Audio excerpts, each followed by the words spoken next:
Awesome. Let me just make sure that we are good to go over here. Yes, here we go. All right. Nice. So this is another very impromptu live. I said I'll be doing things like this, so it makes perfect sense that I just jump in and do one today. All right. So let me let me tell you why. I'm recording here from Easy Living, my gallery in Montserrat, which is not exactly where I wanted to do this particular live from, but I have to be here today and it works perfectly. At Easy Living, we have all kinds of cool things by wonderful creative people, men and women. I'm doing this particular live because I was preparing something else. I was writing something else and I got reminded that we are in the third day of the fifth month of the year. So we are 4 months. We're going into 5 months in Elevation 2023. And so I think it's a good time to just do a quick check-in because over the last 4 months, things have just been developing, not changing, developing. And that's perfectly fine because the whole idea was that we started early. We started in January so that we have time throughout the year to gather your thoughts, your ideas, your suggestions, your comments. So we build out the program and the event that works best for everybody. We incorporate suggestions, thoughts, comments. Hello there. Hi. So that Elevation 2023 gets to be what we all want it to be. And it's particularly interesting for me right now because May is my birthday month. My birthday is in May. And so May is a time when I stop, I check in and see, how did my last year go? Have I been living my life right? Have I been living with intention or just kind of going and whatever happens, happens? And of course, in all our lives, we have both. There are times when we're focused and totally intentional, and the other times when, let it be what it will be. Sometimes it's a cool Zen flow. Sometimes it's, what, I'm done, do whatever the hell you want with my life. We've all been there. And so birthday month, just like New Year's, gives us the chance to do that. And so I'm at my birthday month and planning for this amazing, wonderful event that we're going to have next New Year's Eve in Montserrat. And it just seems to me that now is the perfect time to kick it up a notch. I've got so much feedback from women and men around the world on how to do this. And it's just building really beautifully. So I wanted to say thank you. And I wanted to just bring you up to speed on what's going on. What we are doing is we are preparing to have the best lives we possibly can. And that requires us being intentional. That requires us checking in with ourselves and seeing where we are, knowing where we are, gauging where we're going, where we actually are going relative to where we really want to go. And actually understanding where we really want to go. Do we really know where we really want to go? And how do we get to find that out? How we get to find that out is continuing self-examination, is continually asking ourselves question, what am I doing? Why am I doing that?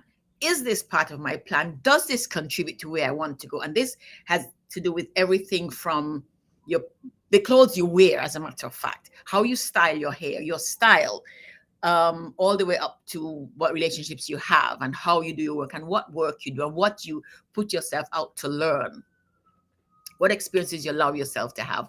All of those tie into where you want to go.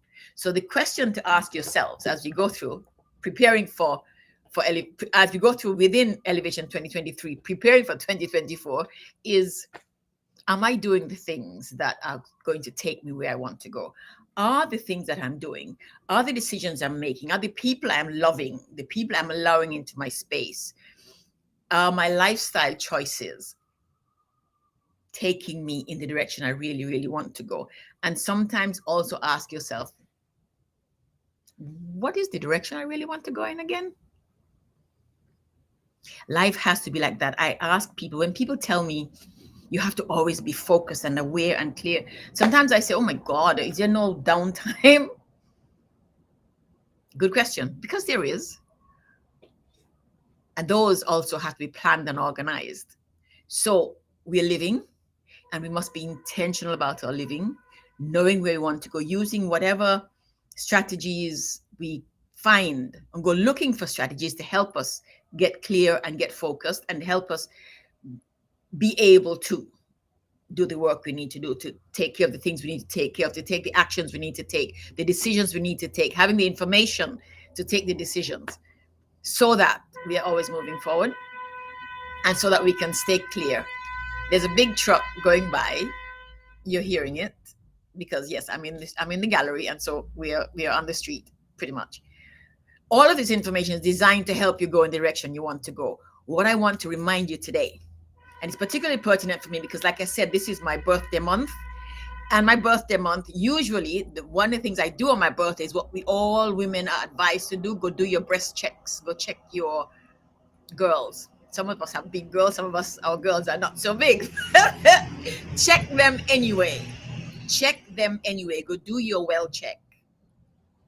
Do your well check. I'm not doing mine this month because I'm in Montserrat. When I travel next month, I'll do my well check.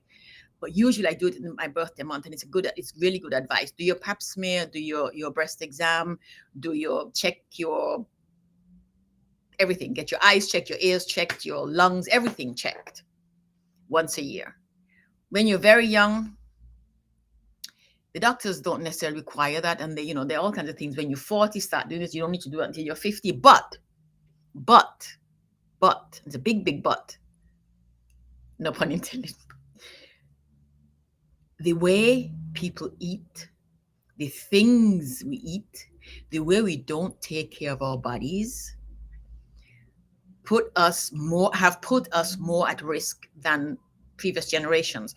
My grandmother, for example, my mother's mother, lived until she was 97. She had all of her faculties, all of them, memory and everything, until she was 97. My mother got dementia. I'm the generation after that. None of what's going to happen to me, but I've been working on keeping myself healthy.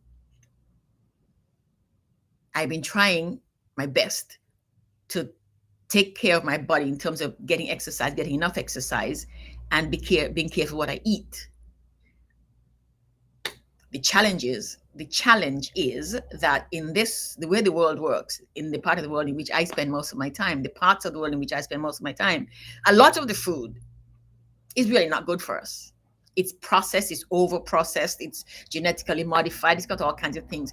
It's food that is grown in with fertilizers, all kinds of chemical insecticides, pesticides. The meat. Well, I don't eat meat. I haven't eaten meat in years and years and years, except once in a while. So that is not particularly my problem. But for people who do eat meat, that's part of the problem. If you eat chicken, if you eat beef, even if you eat fish, because there's farm raised fish and shrimp and so on, and all of those are no longer natural, and their unnaturalness impacts our bodies and our health in ways that these things didn't before, when we were consuming them in their natural state. And so I say that to say, because what we eat, doctors tell me, and reports and studies show, what we eat is the first most important thing to take care of, to pay attention to when we're looking at our health. Much more important than exercise. Exercise is critical, but nutrition is the first one. And so what we eat, what we put into our bodies is really, really important. So this, my birthday month, I am careful. I'm stopping to look back and see what rubbish I've eaten over the last year. Have I eaten more than I normally would have? Because of course, Doritos are rubbish. They're nasty, but every once in a while I have to have one. So I'm taking stock of what I have allowed into my body. And I'm suggesting to you that because we are exposed to all of these things so much all the time, and we're exposed to these, if we live in cities, we're exposed to all those fumes that we're breathing in, which affect our bodies. I heard this morning that a friend of mine, an acquaintance of mine probably is more correct, has been diagnosed with a cancer of the lung.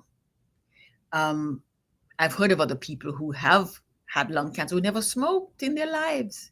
I have been exposed to cigarette smoke and secondhand smoke and cigar smoke, and so the question is always in the back of my mind: What happened in the years before that might be impacting my body now? What is around me, in the environment around me, that I'm not allowing it, but it's in there? And if I'm in the environment, it's going to be getting into my body in some way, shape, or form that can be having adverse effects on my health. So because there are all these things, the environment is not the clean, natural, healthy environment of centuries ago when I was not alive. Because the environment puts us at risk in so many ways, our only option is to be much more diligent and purposeful and vigilant, actually, about our health. So although the doctors might say, unless you're 40 or 50 or 60, you don't need to go every year, go. Go and get whatever checks you can. Get your blood pressure, your blood sugar, your nutritional panel, I think they call it. Check what if your body is missing, is missing any is low in any nutrients that it should have, any minerals, any vitamins, things like that, to make sure you're taking care of your body. Check your body to see if there's anything in it that's not supposed to be in there. Make sure your hormones are working right, all of those things. It's not your birthday month, but make a note for your next birthday month. If you haven't done it already for the year, go check. In order to counteract what's around you, you have to be really intentional and do things that would not normally be required had the environment been different. That's my point. Here's to your health. Go look after your health. Make sure you're healthy. Keep yourself healthy. Work on your health so that when we come to the end of the year, you are alive and well and vibrant and can celebrate. I'll see you again soon. Take good care.